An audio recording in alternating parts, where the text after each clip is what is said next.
dan akhirnya anaknya terlahir. Tapi pertama kali keluar dari rumah sakit, dia langsung kabur tanpa membalikkan kepalanya.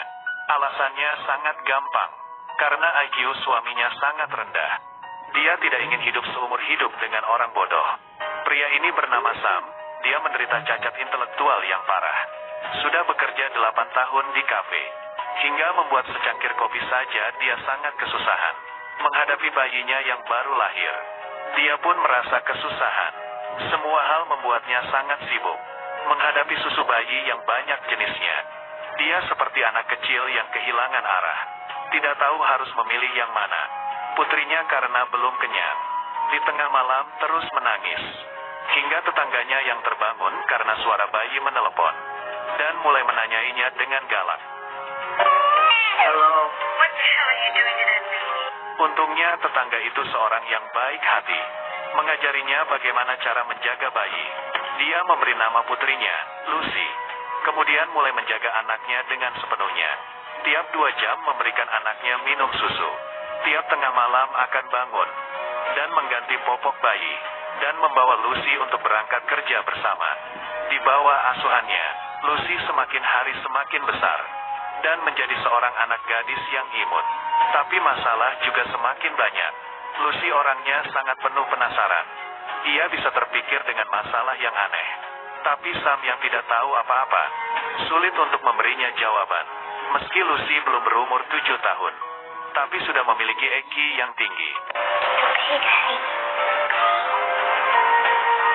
Don't be sorry. I'm lucky. Nobody else like Daddy ever comes to the park. Sam yang dibandingkan pun merasa senang seperti anak kecil. Di saat Sam membaca salah kata, agar papanya tidak malu, Lucy bisa sengaja untuk salah membaca huruf. Meski IQ papanya sangat rendah, teman-temannya juga memiliki kekurangan yang berbeda.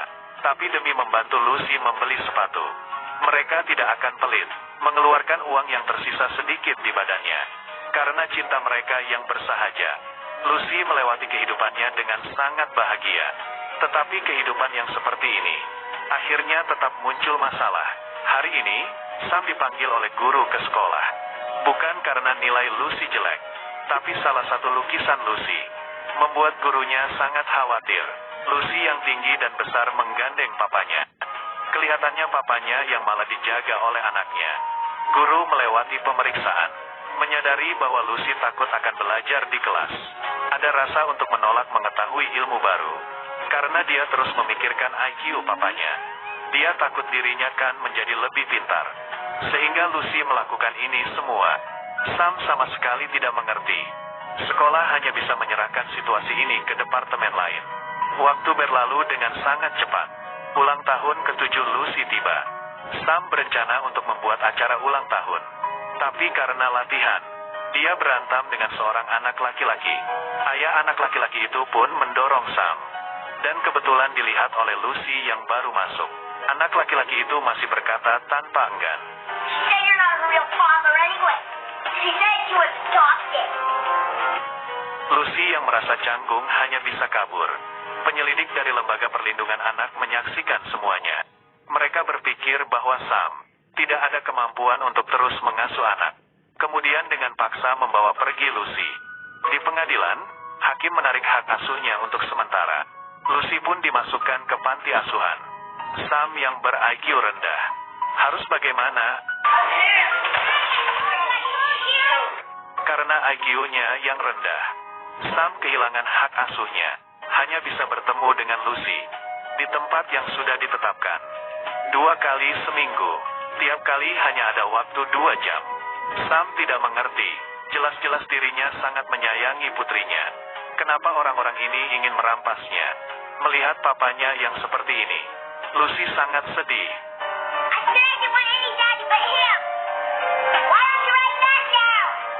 Demi mengembalikan hak asuhnya, Sam dan teman-temannya berdiskusi dan menemukan seorang pengacara yang terkenal.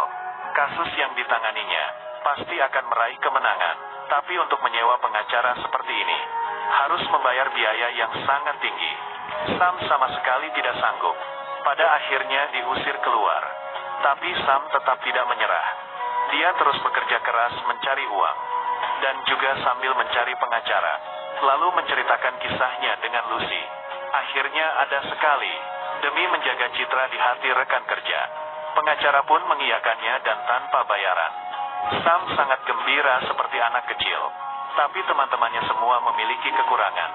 Pembuktian dari mereka sulit untuk diterima.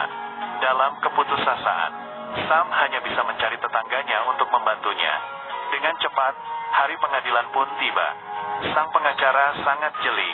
Dia menangkap bekas luka emosional dari saksi lawan. Hanya dengan beberapa kata sudah langsung mengalahkannya. Tetangga muncul sebagai saksi. Pembuktiannya sangat mudah dan tajam. Menjelaskan kisah Sam dan anaknya dengan sepenuh hati. Membuat pernyataan terperinci ke pengadilan.